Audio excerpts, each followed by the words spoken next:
Amen. Ah, Zamba Pambola, Zamba Pambola. Zotanga, dans Jean chapitre 8, où ils allaient tester la mission de base. Nabandi, na verset nango 1. Et au nom de Jésus-Christ, Jésus s'est rendu à la montagne des Oliviers. Et dès le matin, il alla de nouveau dans le temple. Et tous les pères à lui. S'étant assis, il les enseignait.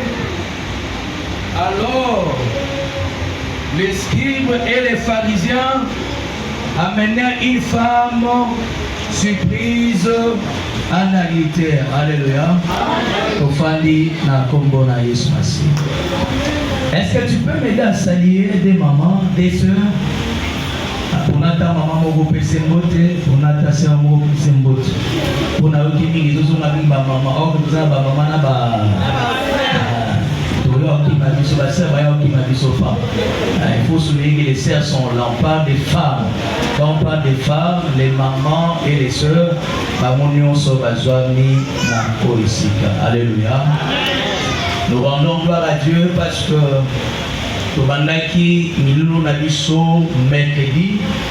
mercredi le 21, on était avec la servante de l'Éternel, Charlotte Dina.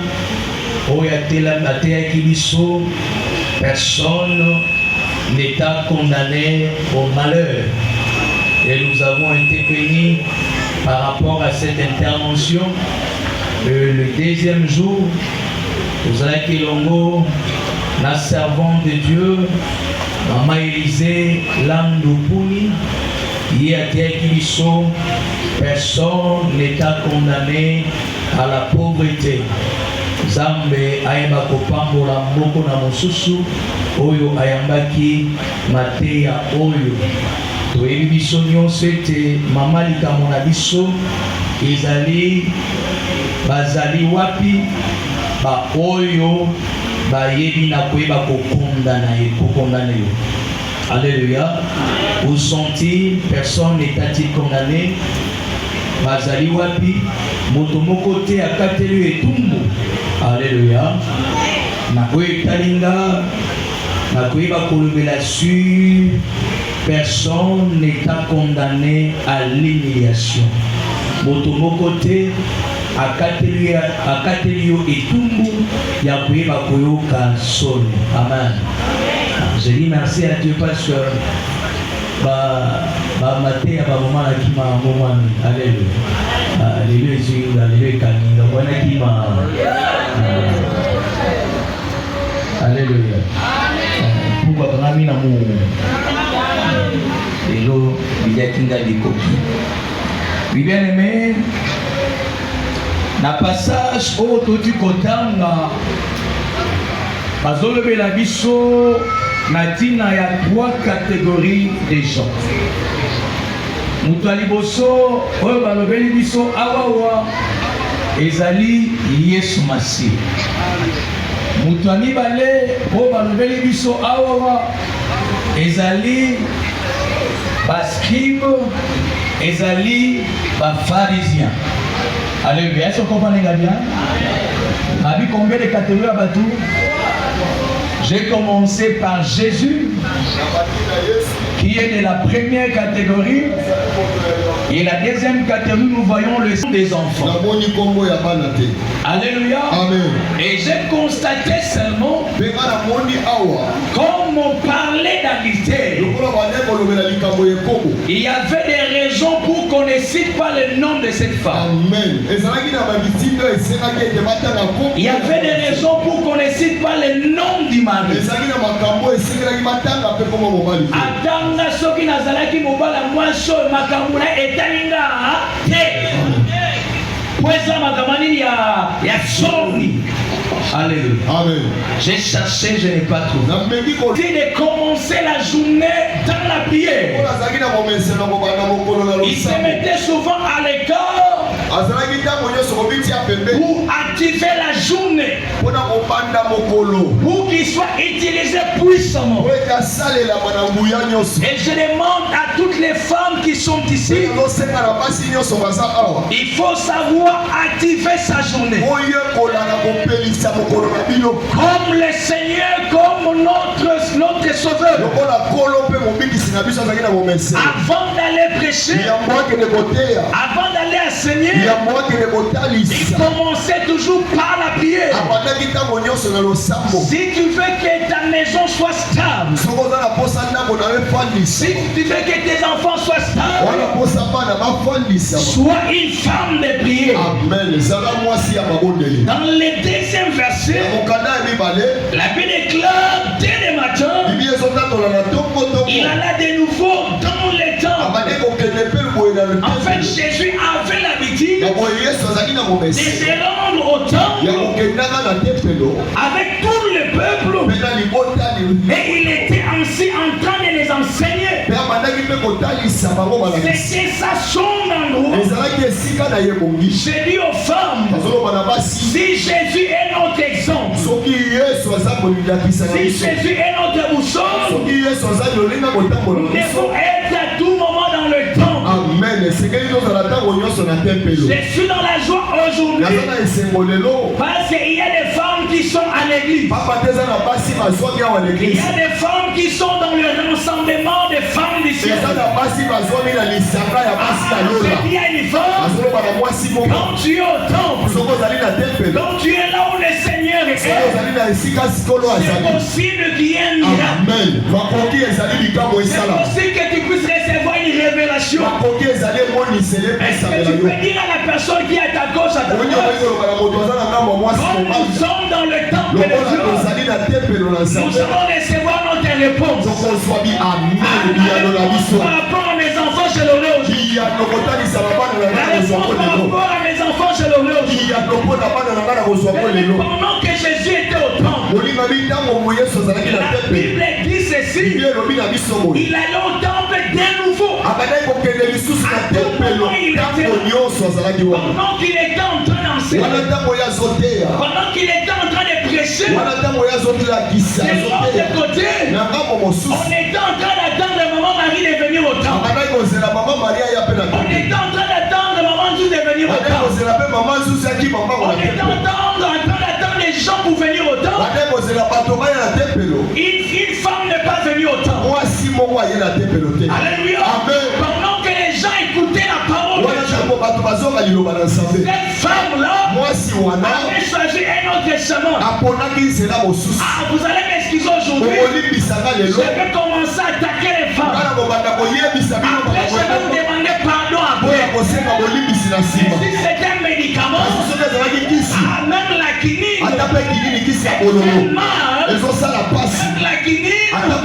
elle est mais pour soigner. Pendant que Jésus était dans le temple, en train de prêcher la parole, il y a des femmes, il y a des sœurs, on est venus au temple, ils sont allés allons de l'autre côté. Nous prions ici.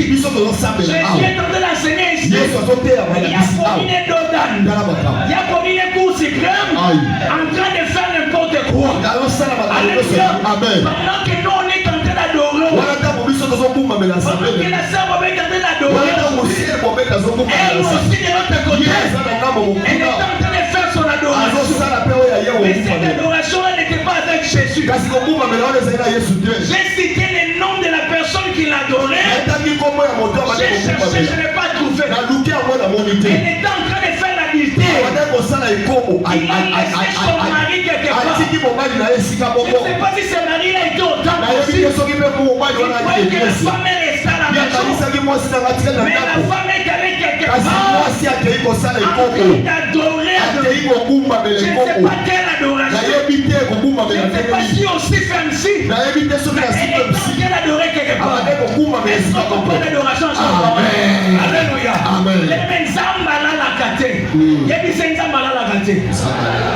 Alléluia. Oyibaka mikolo na mikolo meza un jour oyo baosali. mikolo nyonso ezali eyenga. Amen.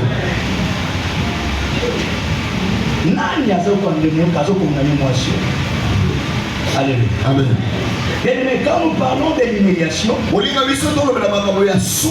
cela veut dire quelque chose qui cause la honte. Quelque chose qui cause l'opprobre. Une grande humiliation. Je vais citer quelques points pour que tu puisses comprendre bien. La première information que je vais te donner ce soir. Nous avons d'abord l'humiliation permissive de Dieu. Dieu lui-même permet cela. Et je veux te dire pourquoi Dieu permet cela dans ta vie. Pour que tu sois humilié. C'est parce que Dieu a un plan merveilleux pour toi.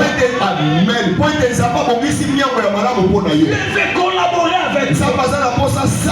Dieu veut aller plus loin avec toi. Mais ton comportement, mais ton caractère ne permet pas que les plans de Dieu s'accomplissent. Si Dieu permet l'humiliation dans la vie d'une femme,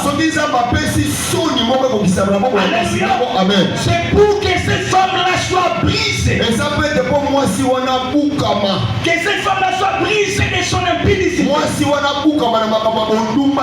brisée de son orgueil.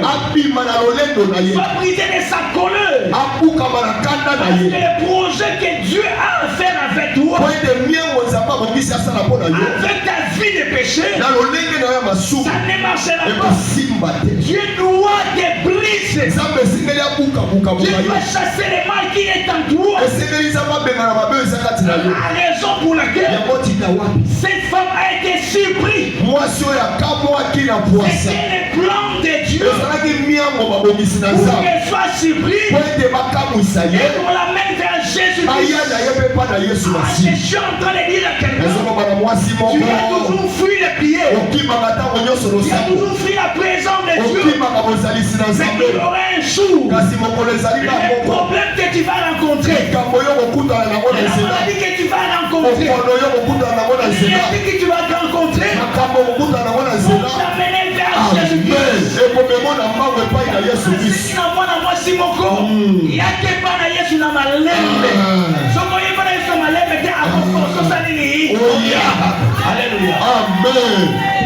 Il va te forcer.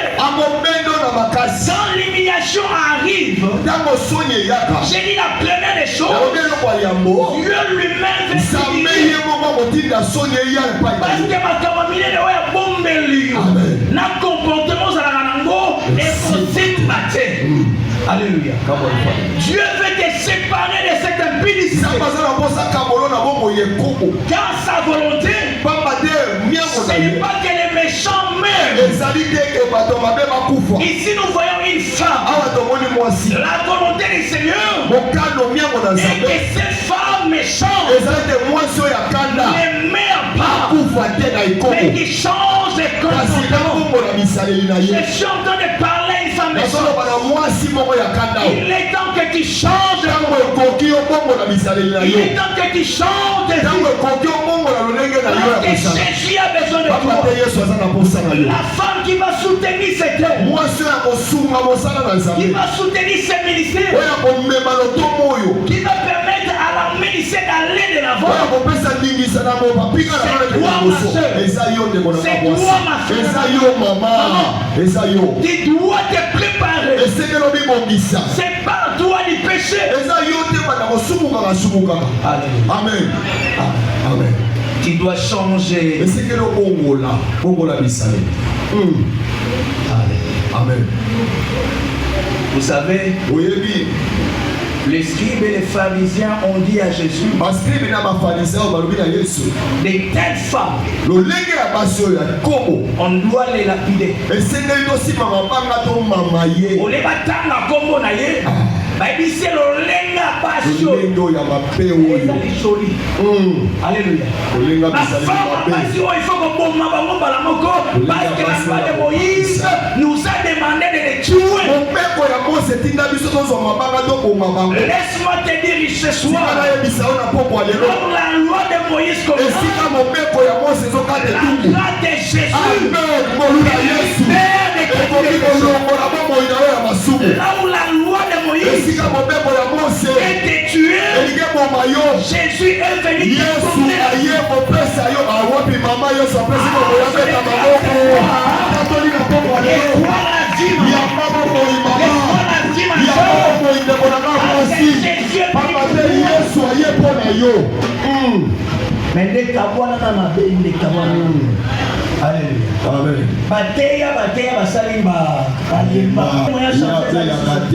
Mais il y aura un jour. Laisse-moi te raconter une chose. Et ça, on a quartier un. Alléluia. Moi, moi, alléluia. Même à ce que les camarades allaient à Yété, à Teko loué, Yonde Yaka, à l'ouest du quartier 1, à Ekoson à quartier 7, Yéné Mokonza Kosuana. Alléluia. Amen. Les armes pour le mot à s'aligner à Soukaki. À Soalina Moubaswana à Yété. Tango aye aekana ba grimace na mensa bossa abandi ko ba malobati na mille. Or que la femme avec qui ouais banda ko suana azali femme moko distinguée. Amen. Elle n'était pas n'importe qui. Azali lokola basi nyoso te. Tango ya zoloba azo finga makambo ya lukutana ya solo ebika ko finga ningeza la. De façon basali bayo. Yoza na makasi na makambo. Alléluia. Ofingi na weza na weza nini? Existe.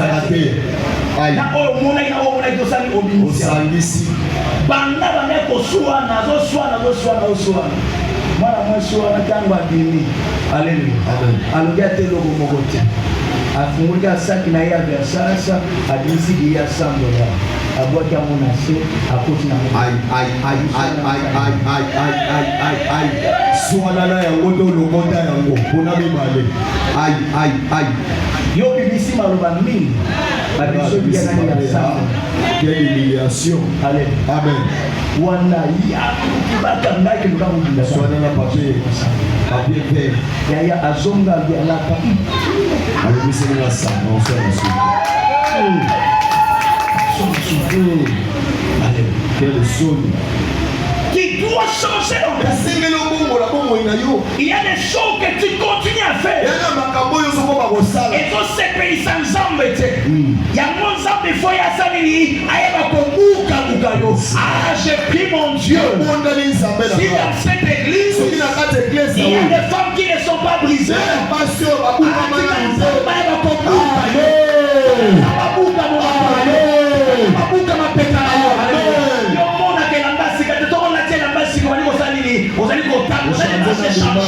Alléluia.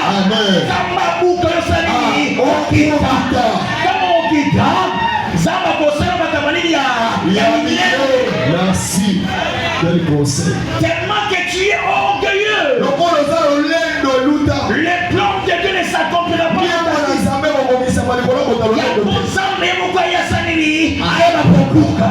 Est-ce que tu peux dire avec moi? Quand tu descendras, tu monteras avec Jésus.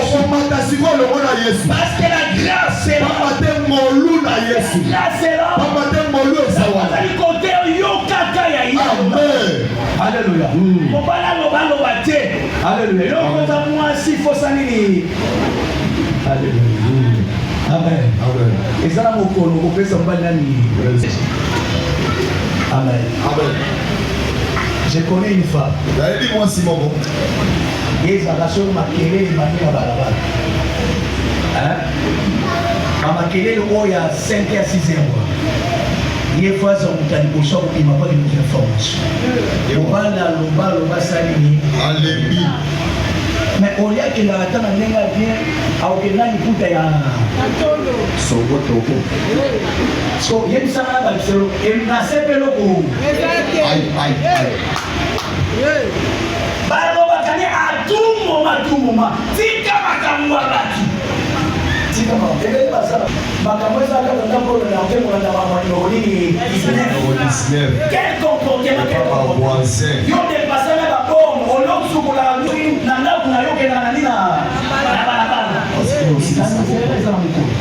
Oh, yo na kulo sasa ni bakumi no na kuluna boke. Les maris parlent à tout moment. Mon père a zolo bata. On se comporte pas comme ça. Moi si bon. On est le côté tika. Kolwana malchance. Bakele shula bitunda. Ye lokola tellement mtu na yeye bien ndele kota yeye yake kota le coup de sani. Amen. So yebi sana nani agotika nani uki. Quelle humiliation. Alléluia. Amen. Boulou Tongo. Le lopé la caméra. Le téléphone est pas. TikTok. Facebook. Papa le bagini.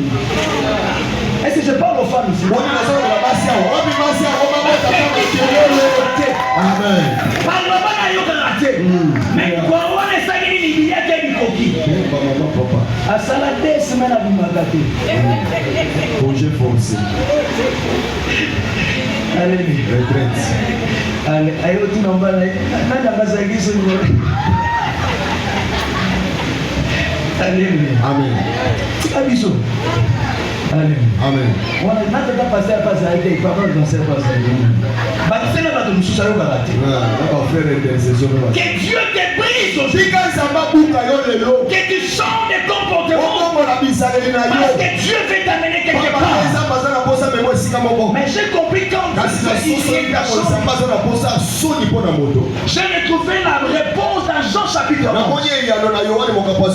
on est venu donner l'information à Jésus, maintenant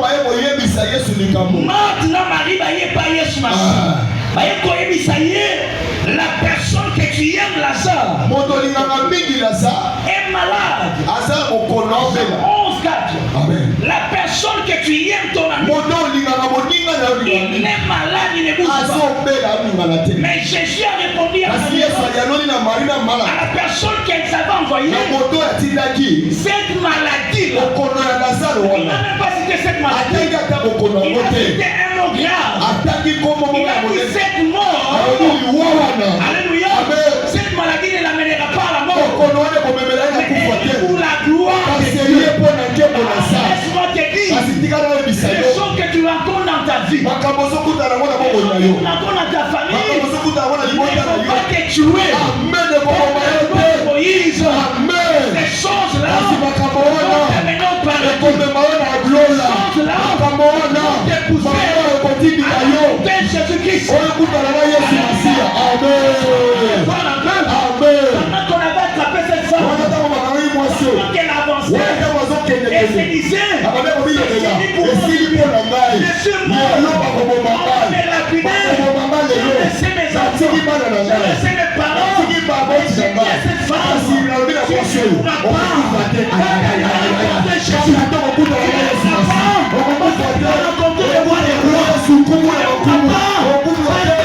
t'attend. Alléluia. Cette ne va pas s'arrêter. Et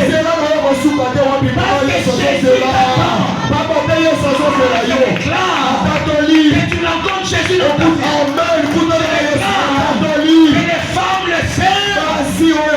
La Bible déclare, si tu as Jésus, tu as la vie. Si tu rencontres Moïse, tu rencontreras la mort. Tu es la sécheresse. La vie.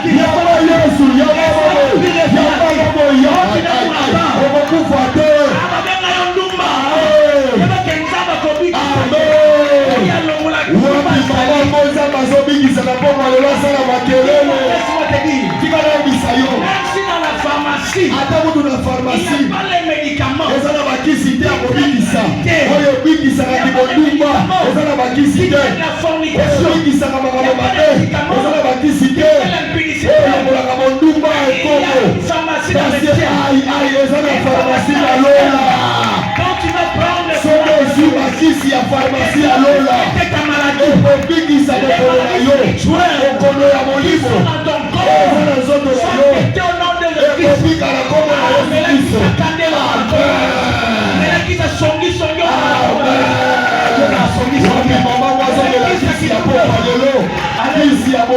longwa. Mais la qui ça retourne. Amen. On a comme on a Eki bana komo na Yesu. Amen. Yokima. Amen. Kisi ezao. Kisi ezao. Yesu azao. Amen. Amen.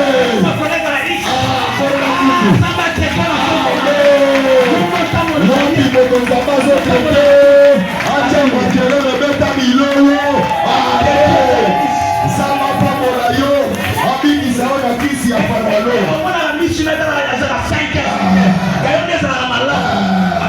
Omona metadamu na yete. Makisi wana. Dans le nom de Yesu. je prie l'Éternel. Abondeli ya wesa. La pharmacie lycée. Ende boko pharmacie alona. Ouvert en Afrique.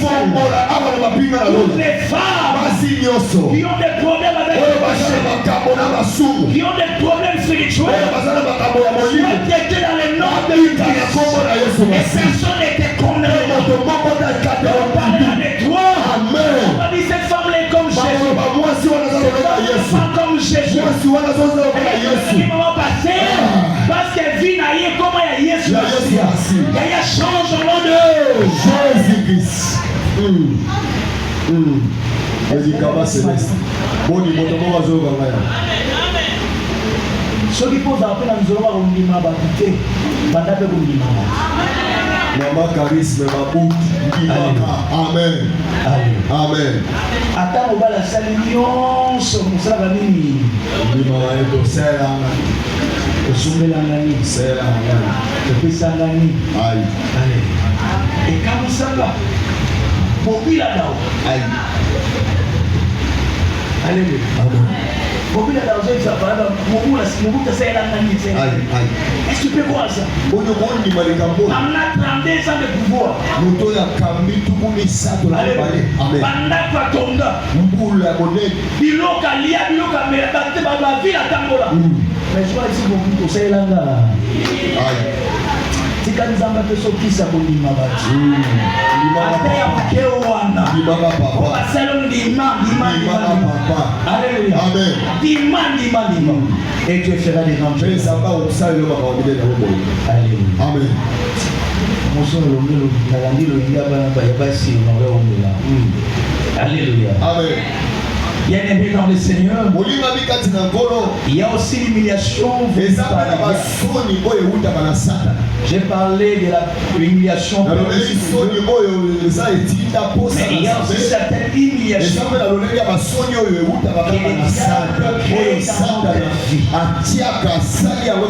mais tu dois chercher à comprendre cela. Alléluia. Amen. Quand nous lisons le verset 6, est-ce qu'on peut lire cela? Du même passage. Même passage. Qu'est-ce que la Bible nous dit?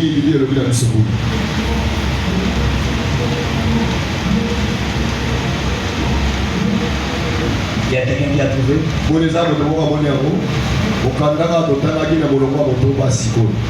Le même passage au verset 6.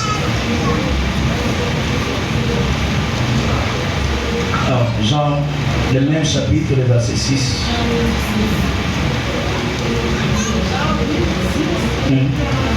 Ah ouais. Ah, il disait cela pour l'éprouver. C'était les scribes et c'était les pharisiens. Alléluia. Amen. Parce qu'il y a des pharisiens, c'était les gens opposés à Jésus-Christ. Ils étaient des hommes influents. Ils étaient des religieux. Ils étaient des politiciens. C'était pas l'évangile de Jésus-Christ. Continue. Alléluia. Amen. Ils étaient en train de dire toutes ces choses. Pas d'abord pour acquiser la femme, mais c'est pour acquiser Jésus-Christ. C'est pour les piéger. Ils sont venus avec les mots de Moïse afin de piéger les Seigneurs. Et pourquoi encore?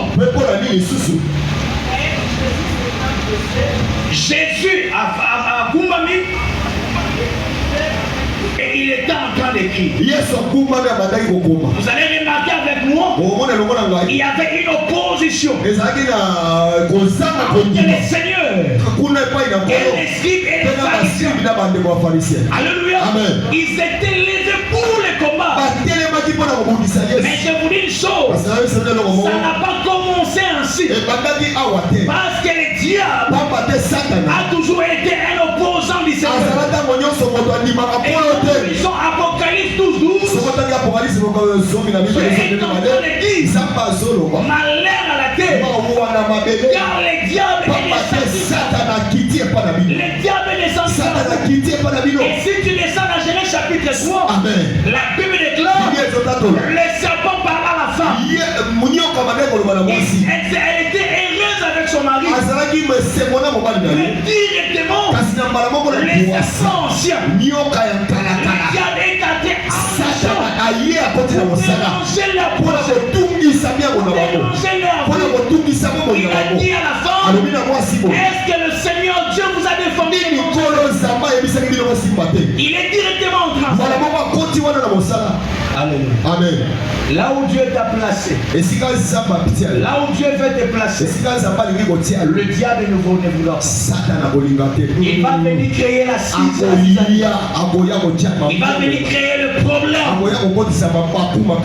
Quand la femme avait accepté les paroles du serpent, qu'est-ce qui est arrivé? Elle a influencé son homme.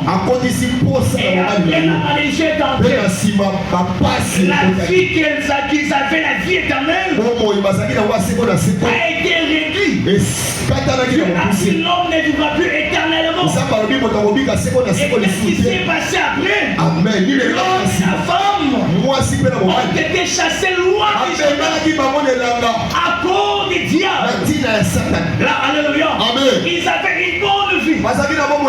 Ils avaient une vie heureuse. Ils étaient dans la joie. Mais on les a chassés. On les a chassés loin du jardin à cause du Satan. Quand le diable vient dans ta vie, c'est pour chercher ton humiliation. Je suis en train de déclarer que le diable s'élève le matin, que le diable s'élève à midi, que le diable s'élève le soir, que le diable s'élève à minuit. Ton Dieu ne t'abandonnera pas. Dieu combattra pour toi. Il est venu avec son mauvais projet pour que tu sois chassé de la présence de Dieu. Aujourd'hui, tu ne seras pas chassé parce que Dieu va te récupérer. Ma prière ce soir, c'est pour que tu comprennes la réalité que tu traverses. Il y a un esprit qui est derrière. Il y a un esprit qui est derrière pour que tu sois humilié, pour qu'on t'expose devant les gens. Il n'y avait pas seulement les scribes, il n'y avait pas seulement des pharisiens, mais la Bible déclare qu'il y avait tout le peuple. C'est ça la volonté du diable pour que tu sois humilié devant les gens. Tu sois humilié devant les gens. On a eu l'autre côté, on a eu Pamba. Mais je suis en train de dire, il y avait un jour, cet homme-là s'appelait Goliath. Il était géant. Il s'est levé devant Israël. Il a lancé un défi. Que celui qui est fort et le combat. Parce que Goliath s'est croyé qu'il était le plus fort. Et donc c'est guerre. Et donc puissant. Mais je t'informe aujourd'hui, il y a quelqu'un qui s'appelle le roi des rois, le Seigneur des seigneurs. Il nous a donné la victoire. Pendant que Goliath, Saoul le roi, il ne pouvait rien faire. Je n'ai jamais vu un homme. Je n'ai jamais vu de mon parents. Ils sont des savants avancés. Ils sont des savants équilibrés. L'humiliation de ta famille, l'humiliation de tes enfants,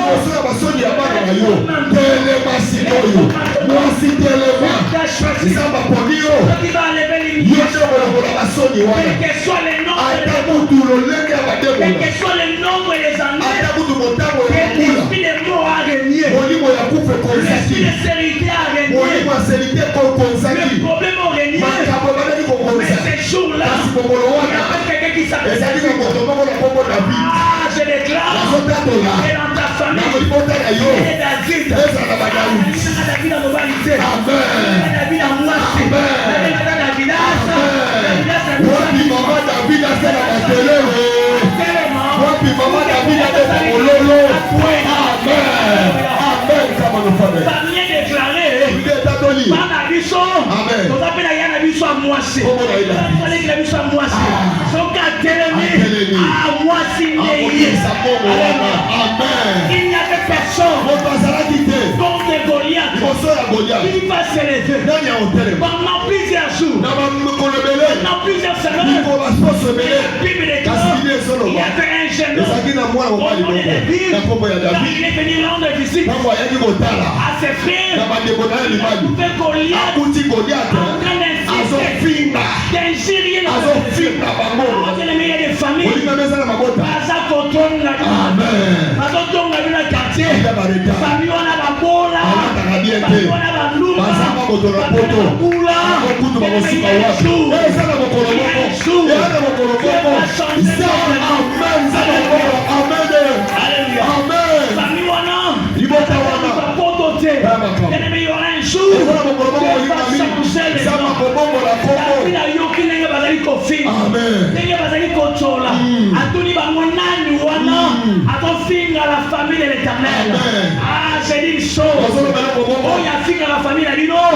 Lelo mikolo nesaleli ekosuka. Gloire au Seigneur. Ezosila. Je reçois. Amen. Amen.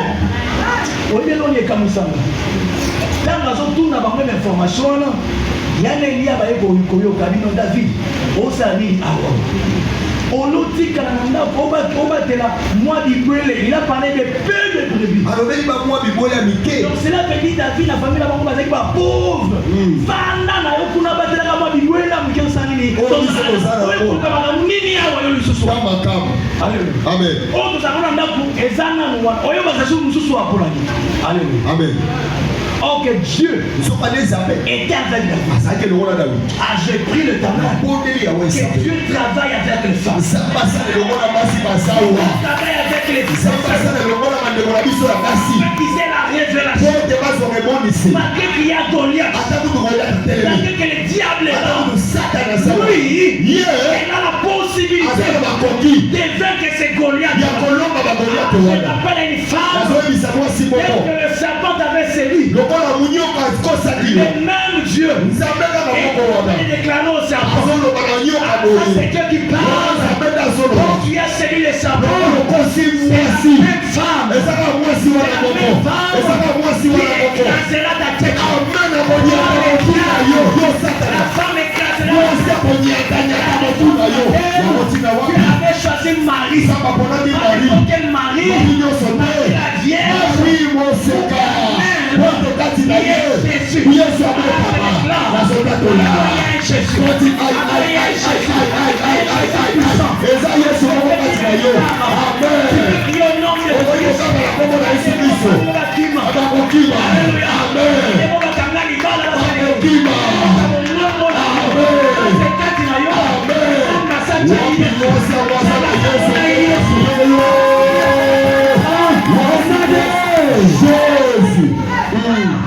Vas-y, parle. En toi, il y a Jésus. Kati na yo mama Yesu En asali. toi, il y a Jésus. Mama, kati na yo Yesu asali. Amen. Amen. Obi gata na kanisa kinene ba Yesu akona kata li asala te emo. Alléluia. Amen. Mais pour que Nzamba ngeli mwasi a profiter na bozamba Yesu afana neuf. Alléluia. Amen. Ozambe zala na libo. Bozambe kota. Ah, etambola lokola sili. Poka imo kana ine pesa ta 12 mois déjà Yesu na sala. Alléluia. Ba komba deuxième mois ndenge ni ndota mbo. Yesu azana kati. Yesu na Yesu. Pointi moi. Pas n'importe qui. Eza ko tonyo sote. Alléluia. Amen. Les démons de ta famille. Bateko na libota na yo. Dans mon nom de Jésus. Oya. Oya. Vous savez, oyebi le diable fait des choses. Satana asalaka makambo. Alléluia. Amen. C'était avant-hier. ezalaki lobi eleki C'était le lundi.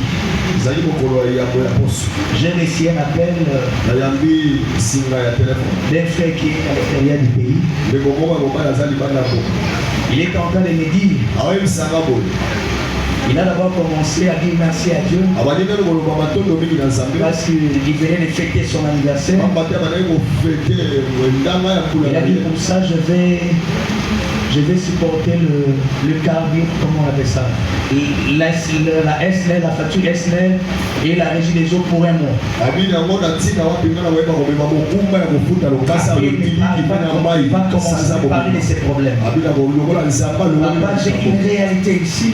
tata naza na likambo moko Quand ezozokika je pars pour le travail, ntango nazokende mpona mosala je pars avec mes amis. nazokende lokola baninga na nga Bango nyonso bazali bakozwa bango maintenant nasali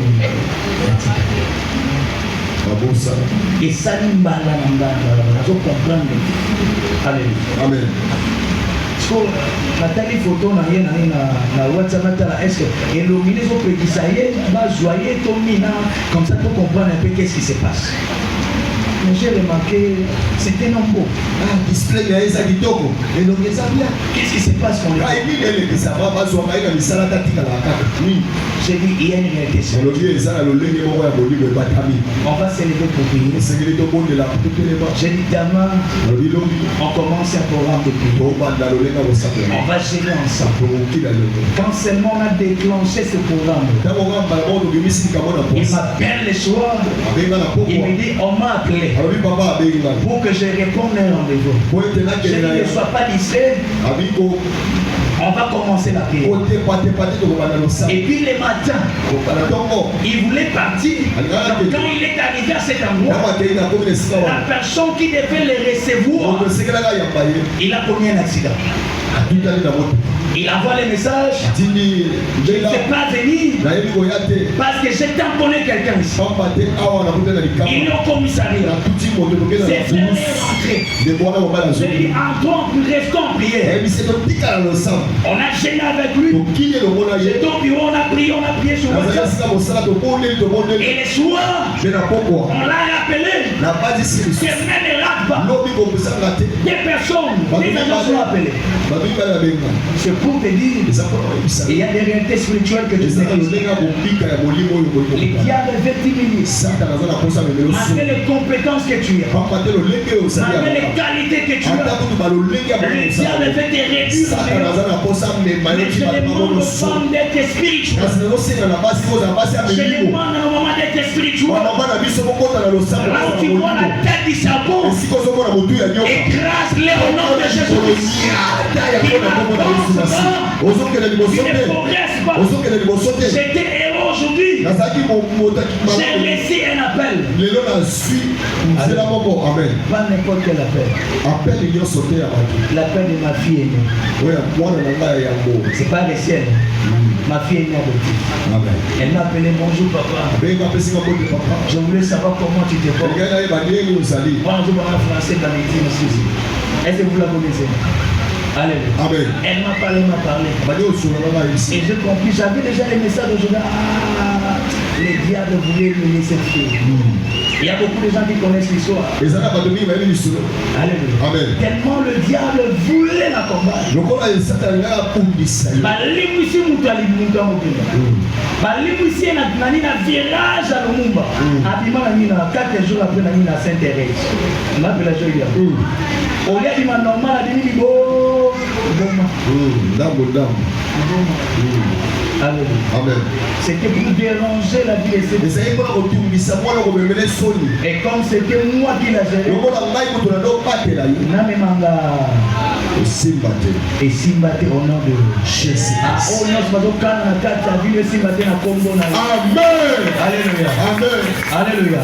Les démons vont comprendre que obimi na kombo na Yesu. le jour qu'il avait prévu de te tuer, mokolo babongisaki moboma yo le nom de Jésus va intervenir. kombo na yesu koya na lombango Pendant les scribes étaient là, wana ntango basiki bazalaki wana bafarisien et bazalaki wana à prendre la pierre bazwi libanga pour qu'on la tue depuis mabamba mwasi waboma ye Yesu ayebala moko c'est dit à quelqu'un azolobala moto moko toi tu ne mourras pas yo kokufaka tu te vivras longtemps. amen okobika sebo na sebo Alléluia. bomoi molai bakosutu kosala nini mobali asutuki oboti. Alléluia. simbi bakoko naokufa te badema kitoko basutuka basala nini mwana liboso apesi komwa nyama yavindo moi oba lisusu oyo esengo te. esengo C'est ce que Jésus peut faire avec la yango nde yesu okoki kosala bomoi na yo mpe mama pendant que le diable wana ntango satana veut placer la soustraction dans ta vie. anakosa kabola bomoi na yo Jésus vient placer l'addition. yesu azoya kobakisa bomoi J'ajoute même la multiplication. nakobakisa ntango fulukisa Et qu'ils ne sont pas seulement un, ezalaka moko mais te qu'ils soient deux, ezala mibale qu'ils soient trois, ezala misato qu'ils soient quatre. aibine Parce que le nom de Jésus kombo na yesu est le nom qui ezali multiplie. kombo Je efulukisa suis en mama train de déclarer. ezotatola na mboka na yo Jésus multiplie ta ete vie. yesu afulukisa bomoi na yo yes amen Alléluia. amen nakotikana na yebisa oyeba humiliation mosusu eutaka bamona na biso. Alléluia. amen bana posi olala baza na posi esalini obetela naza bamuna naza bangoni naza bamebele ya quartier olobaki atangaka yasi naza muna jaa nazekina yataka yasa tosila tosiasi na bebe aza na nini bebe ya moki aza na yini. Alléluia. Po abotani kala bafavori basali bayini ye mwana bato nani abandi ata koloba te ata basi basali bayini batali ye motu kwani mwana kitoko bayota bamuna. Les scribes bascribe et les pharisiens mpe na bafarisayo étaient les ennemis de Jésus. bazalaki banguna ya yesu masiya bayokoma bamuna ya mwasi nazoyebisa ndeko moko oza na bamuna na kati ya bomoi na yo ebele papa keba na bango et pas n'importe quel ennemi. eza banguna oyo banguna nyonso te Les scribes et les pharisiens étaient des hommes influents. bafarisai na bascribe bazalaki bato bayeba na mbongo Alléluia. amen Ils ont l'argent, bana mbongo ils ont la notoriété, bana bokonzi ils savent parler au bayebi mpe koloba liboso bakalaka nayo donc quoi exacte bayebi mpe droit ngai mwasi bakanga na lite na kolobani mpa na bango qu'est-ce que je vais faire. nini baobomama lelo yayoza na molobeli tia quelqu'un. Alléluia. betela molobeli maboko yesu azali mama yesu azali Alléluia. amen Ata mokili balobi nini sanga mbongo zala na ba sanga mbongo zala na ba ngana zala yesu mobimba.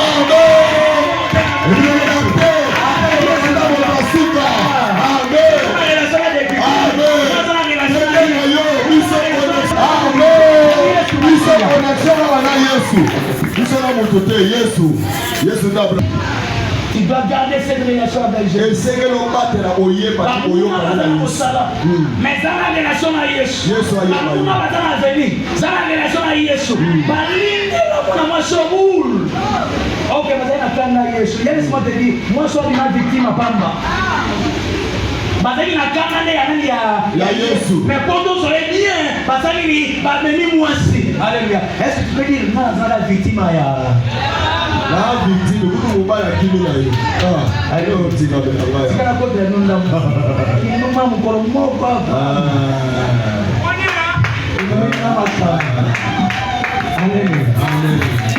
Alléluia.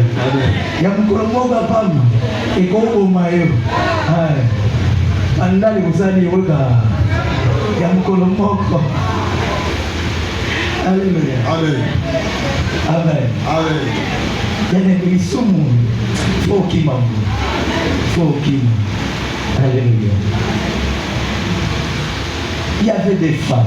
Ezali na basi. Balala kisikamo. Nous sommes dans un roi. Chacune avait son enfant. Oh, elle a une n'invite soit combien de kilomètres. Je suis parlé dans moi, n'invite à combien de kilomètres. Alléluia. Mais sur la vie, ça vaut bien. Au monde que non, ils étaient ensemble, Bazaki Baninga. 1 Roi chapitre 19, verset 20. Chapitre 3, verset 19 à 20. Elles étaient ensemble. Alléluia. Je ne sais pas s'ils avaient travaillé la nuit.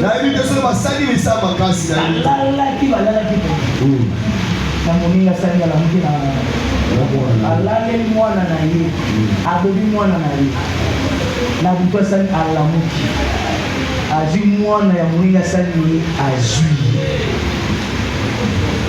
akoma ya ye oyo alalelaki oyo akomaki na kufaso na kolala asali ni azwi apesi mwana oyo akufe pa moninga po moninga lela moninga sala matanga azo biso balingaka ote okanza mo bagentil wana bonjour yaya au nom de Jésus tanga pesa bonjour ça fait au nom de Jésus akufata okufuta ndenge asaka yoku tamotu alakisarani na mapona tosoka bonga mapia teyebani alakisarani Alléluia.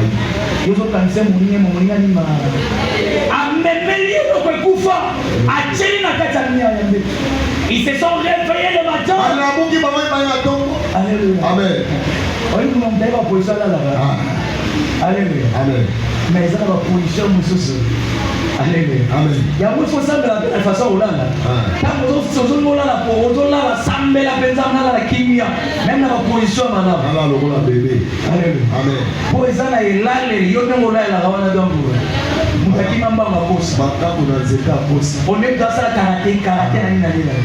Na moyo osala nini osala course teme na kutuba ma physique. Alléluia. Ma pompage. Ya mo mbala tunyango ngamo so na bala karaté ka otondi. Alléluia. Amen. Otila kendra ba filika kita o ya dresa ni ke na no ye tabu na ina na si alala ki boy akomika. Alléluia. Vie de plaisir. Amen. Amen. Ya mo na sabe ko la la ma. Alléluia. Amen. J'avais rencontré Israël ici. Moi, c'est moi le gars qui m'a battu. Attends une femme ou pas la Alléluia. Alléluia. Attends une anzout. Alléluia. Est-ce que tu as la femme ou pas la Alléluia? Attends une femme. Pourquoi tu as l'animal? Hey! Attends, il y a un animal. Alléluia. Amen. Amen. Atika nzamba somola na malama. Amen. Olo tabiwa ndo tamba. Amen. Alléluia. Amen. Yo sona gadi yo sona mbote yo sona la ko Golala. Kina na mama msomola wala bongia. Na bongia bana ko. Alléluia. Amen. Ko bola msoko kimsa mtuna sango yo na mo. Allah ke kinga. Na mo na mo gere ile banda. Na ko. Amen. Amen. Rien mais en bonheur et en bonheur. On va faire bien Alléluia. Amen. Cette femme a pris l'enfant de son ami. Oh, il y a bon, il y a juillet, il y a il y a Alléluia. Amen. Et heureusement, il y avait quelqu'un qui s'appelait Salomon. C'était impossible de comprendre la réalité. Parce que les choses se sont passées la nuit. Personne ne maîtrisait. Il n'y avait qu'une seule femme qui connaissait la vérité. Celle qui était innocente a essayé de parler. Mais personne ne l'attendait. Mais le roi entendait attentivement. Il a écouté la première femme. Il a écouté la deuxième femme. Il a pris le père. Il a dit séparer l'enfant. Et quand il a donné l'enfant, on a pris le père. Directement la femme a dit à partir de l'enfant. Il a dit le roi donne à cette femme qu'elle prenne l'enfant qu'elle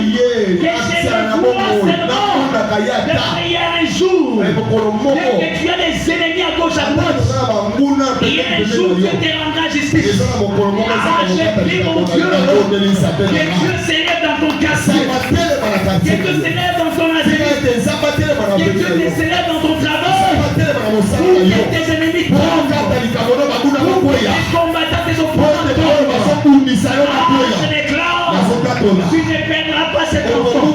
et non pas ton mari, parce que Jésus est là.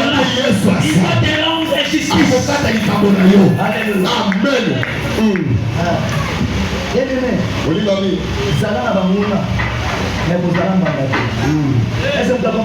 Amen. Amen.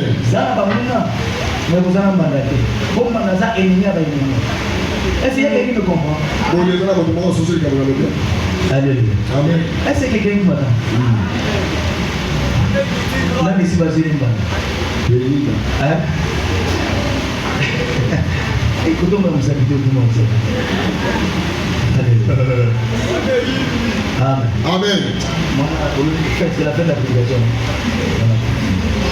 Alléluia. Amen. Bon mandat. A la possibilité de vous sauver le monde sur la ligne à 50 ans. Alléluia. Amen. Aboye bisaye ko chamu na lobo côté.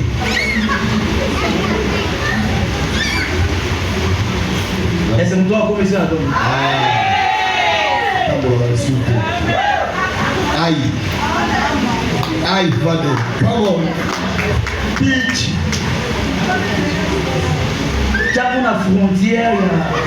Aïe. Say, Father. La frontière a mouché les fleuves Congo. Amen. Et puis, on va sur ma cache sur les ambassadeurs. Oh, il fait ça des jours, mon gars. Voilà, Manimba. Est-ce que vous comprenez? Amen. Parce que ça va pour ça récupérer, il y a tika muduniyo ça va projet à récupérer moi na yo, à récupérer moi na yo, ça va suffire na komona. Ya Yesu c'est soir c'est comme la farisée na kwa signé. Jésus na kwa signé. Il n'est pas n'importe quoi. Papa ça mon komona badonyo sauté.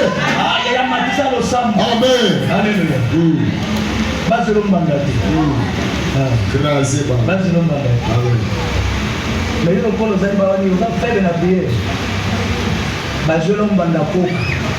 Bazelo mbanda ni ya ndungu. Bazelo mbanda français. Bazelo mbanda ni ya Abulu tuba. Bazelo.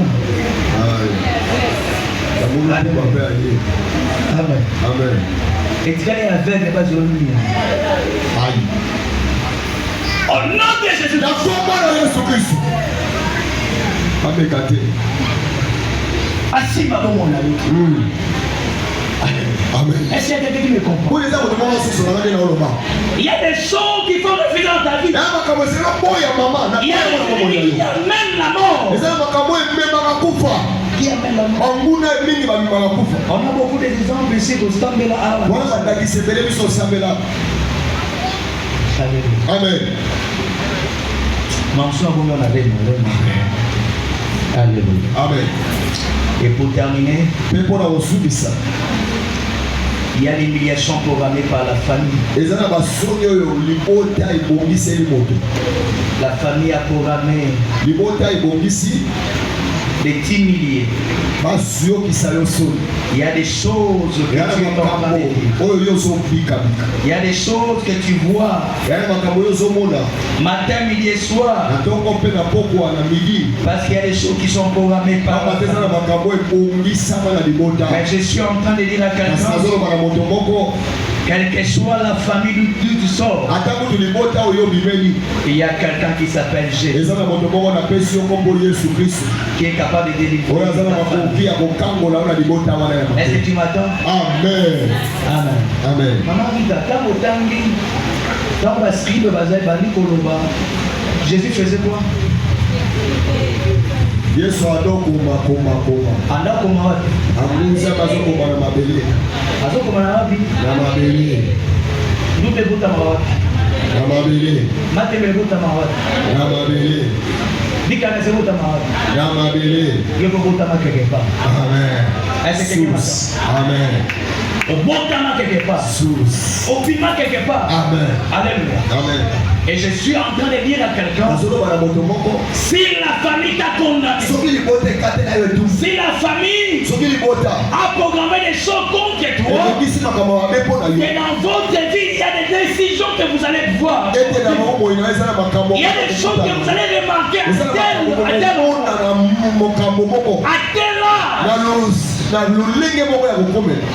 Amen. Jésus a choisi les sorts. D'où tu viens pour écrire. Est-ce qu'il y a quelqu'un qui me comprend? Pour écrire. D'ailleurs, la première révélation, quand Jésus était en train d'écrire, en fait, c'était pour qu'il corrige ce que Moïse avait fait. Ah, écoute un peu. Il a écrit des fois. Alléluia. Amen. Dans les versets que maman Rite avait, c'était la première fois qu'il avait écrit. Alléluia. Amen. Et puis il a écrit pour la deuxième fois. Dans le verset 6 et dans le verset 8, la Bible déclare Jésus écrit de nouveau. Or que ma Bible, il y a l'Ancien Testament et le Nouveau Testament. Jésus a écrit pour la première fois pour essayer de corriger les paroles des scribes et des pharisiens. Où c'est que Moïse a dit par rapport à la loi, moi je viens corriger l'Ancien Testament. Et quand il est écrit de nouveau, c'est pour accomplir une nouvelle alliance avec toi. Une nouvelle alliance avec toi. Quelle révélation. Laisse-moi dire aux femmes, les choses anciennes sont, toutes choses sont devenues. Jésus a écrit pour la première fois afin d'effacer ton passé.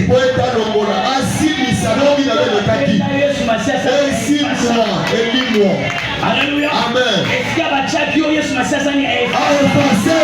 Malobo, la famille est sur ma sasani. Alléluia. Quand il est écrit de nouveau, c'est pour t'écrire les promesses dans ta vie. C'est pour commencer une nouvelle histoire. Je me lève maintenant en tant que le roi de l'éternel pour que tu commences une nouvelle histoire. Les gens t'ont condamné à l'humiliation, condamné à mort. C'était à l'intérieur de Jésus est en train d'écrire. Il est en train d'écrire sur ta vie. Tu es une bonne femme. Il est en train d'écrire. Tu iras plus loin. Il est en train d'écrire. Tu ne mourras pas au nom de Jésus. Là où les pharisiens voulaient écrire la mort, Jésus a écrit la vie. Jésus a écrit la longévité. Il est en train d'écrire. Alléluia. Amen. Parce que tu es fils d'Abraham. Alléluia. J'ai envie de prier maintenant. Est-ce que tu es prêt à effacer ce que les gens ont dit? Est-ce que tu es prêt à corriger l'humiliation? Alléluia. Amen. Pour que tu entres dans une nouvelle ère. Pour que tu puisses vivre les nouvelles choses. Ça ne sera plus l'humiliation. Ça sera la gloire. Ça sera plus l'humiliation. Ça sera la gloire. Je veux que tu te prépares. Pendant que je parle, laisse mon esprit, l'esprit de Dieu, pour savoir ce qu'on va faire. Je suis en train de déclarer la femme qui a acheté ses valeurs. Jésus est en train d'écrire une nouvelle histoire dans sa vie. Je suis en train de voir dans la vie de cette femme, il y a beaucoup de combats, il y a beaucoup d'ennemis. Ah, je me lève maintenant et Jésus entre dans tes combats. Ah, reçois la vie. Reçois la vie. Les choses que tu as posées, Jésus se lève maintenant pour combattre tes ennemis. Ah, ça commande dans ta famille. Ça commande dans ta famille. Ça va influencer même ton passé.